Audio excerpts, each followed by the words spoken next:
merupakan materi dari bab 4, yaitu anggaran upah tenaga kerja langsung. Sebelum masuk ke materinya, izinkan saya memperkenalkan rekan-rekan saya.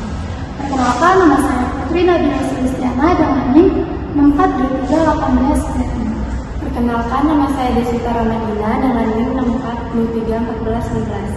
Perkenalkan, nama saya Purniadwi Handayani dengan NIM 64230789. Perkenalkan, nama saya Nasyala Zahra dengan NIM 64230788. Baik, untuk materinya akan disampaikan oleh rekan-rekan saya. Baik, di sini saya akan memaparkan definisi anggaran upah tenaga kerja langsung. Menurut Markom dan Purwanto pada tahun 2022, anggaran digunakan untuk suatu aktivitas yang sudah direncanakan serta alat perbandingan dalam mengukur hasil penerapan kegiatan agar dikala proses berlangsung bisa terkendali dengan baik. Tenaga kerja langsung merupakan komponen dari biaya operasi yang dihitung bersamaan dengan biaya bahan baku dan biaya overhead. Menurut Wahyuningsi dan Maulidiono pada tahun 2018, tenaga kerja langsung yaitu tenaga kerja yang mengolah langsung produk. Upah tenaga kerja langsung yang dibagikan kepada orang yang melakukan suatu produksi langsung disebut biaya tenaga kerja langsung atau BTKL. Selanjutnya yaitu faktor yang mempengaruhi anggaran upah tenaga kerja langsung. Menurut Ari Dwi Astono pada tahun 2021, ada beberapa faktor yang mempengaruhi anggaran biaya tenaga kerja langsung sebagai berikut. Yang pertama yaitu kebutuhan tenaga kerja. Semakin banyaknya kebutuhan akan tenaga kerja, maka biaya tenaga kerja yang akan dianggarkan akan lebih besar. Yang kedua yaitu rekrutmen tenaga kerja. Saat terjadi rekrutmen tenaga kerja, otomatis biaya tenaga kerja yang dianggarkan juga akan bertambah. Yang ketiga yaitu gaji dan upah. Pihak penyusun anggaran sebelumnya telah menentukan standar batas gaji dan upah yang akan diberikan kepada tenaga kerja, yang nantinya akan mempengaruhi besarnya anggaran biaya tenaga kerja. Yang keempat yaitu penilaian kapasitas, keahlian, dan kemampuan tenaga kerja. Penilaian kapasitas, keahlian, dan kemampuan tenaga kerja dilakukan untuk mengetahui seberapa besar perusahaan mempunyai sumber daya manusia yang benar-benar kompeten atau masih harus melewati tahap-tahap. Yang kelima yaitu pelatihan tenaga kerja. Adanya pelatihan tenaga kerja dengan otomatis akan menambah jumlah anggaran biaya tenaga kerja. Selanjutnya di sini ada analisis variansi biaya tenaga kerja langsung. Menurut Nada Cynthia Pasaribu tahun 2018, dalam suatu perhitungan biaya standar, variansi total dibagi menjadi variansi harga dan variansi penggunaan. Variansi harga atau tarif adalah perbedaan antara tarif aktual dan tarif standar dikalikan dengan jam kerja yang digunakan. Variansi penggunaan atau efisiensi adalah perbedaan antara jam kerja aktual dengan jam standar dikalikan dengan standar tarif. Hasil perbandingan standar dengan realisasi biaya tenaga kerja langsung dapat diidentifikasi menjadi: yang pertama ada variansi tarif upah. Variansi ini terjadi karena adanya perbedaan antara tarif upah yang dianggarkan dengan tarif upah real. Rumusnya variansi tarif upah sama dengan tarif upah dianggarkan dikurangi tarif upah real dikali jam kerja real. Apabila tarif upah yang dianggarkan lebih besar tarif upah real, maka variansi yang terjadi menguntungkan atau favorable. Apabila tarif upah yang dianggarkan lebih kecil tarif upah real, maka variansi yang terjadi tidak menguntungkan atau unfavorable. Kedua ada variansi efisiensi. Variansi ini terjadi karena adanya perbedaan antara jam standar dengan jam real. Rumusnya variansi efisiensi sama dengan jam kerja direncanakan dikurangi jam kerja real dikali tarif upah dianggarkan. Apabila jam kerja yang direncanakan lebih besar jam kerja real, maka variansi yang terjadi menguntungkan atau favorable. Apabila jam kerja yang direncanakan lebih kecil jam kerja real, maka variansi yang terjadi tidak menguntungkan atau unfavorable. Terakhir ada total variance. Setelah melakukan perhitungan variance efisiensi dan variance tarif upah, selanjutnya melakukan perhitungan total variance. Rumusnya hasil dari variance efisiensi ditambah variance tarif upah. Selanjutnya ada persiapan dan penyusunan anggaran upah tenaga kerja langsung.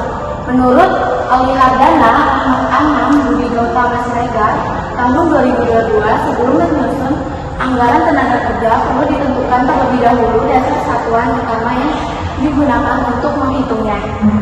kerap kali ditemui dalam praktik yakni satuan hitung atas dasar jam guru langsung dan biaya guru langsung.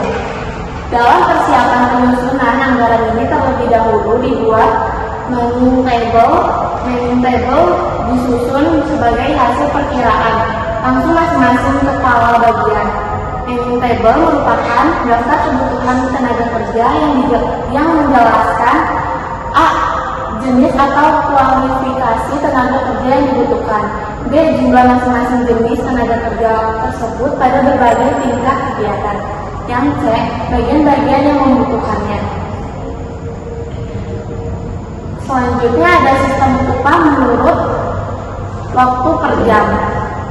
Menurut Alwi Hardana Rahmat Anam, Budi Gautama Siregar tahun 2022, upah yang besarnya ditentukan berdasarkan jam standar tenaga kerja langsung dikalikan dengan tarif upah standar tenaga kerja langsung.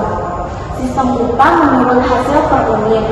Upah yang besarnya berdasarkan unit yang diselesaikan dikalikan dengan tarif upahnya. Sistem upah dengan insentif interval. Upah yang besarnya pada unit yang diselesaikan dalam waktu yang telah ditetapkan berdasarkan intervalnya. Pendekatan dan perencanaan biaya. Pendekatan yang digunakan dalam perencanaan biaya tenaga kerja langsung.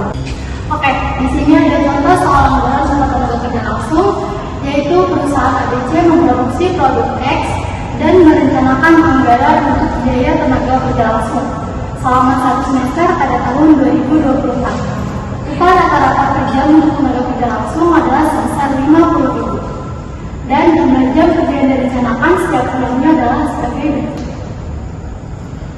Baik, di sini diketahuinya pada bulan Januari jumlah jam kerja yang direncanakan yaitu sebesar 2.000.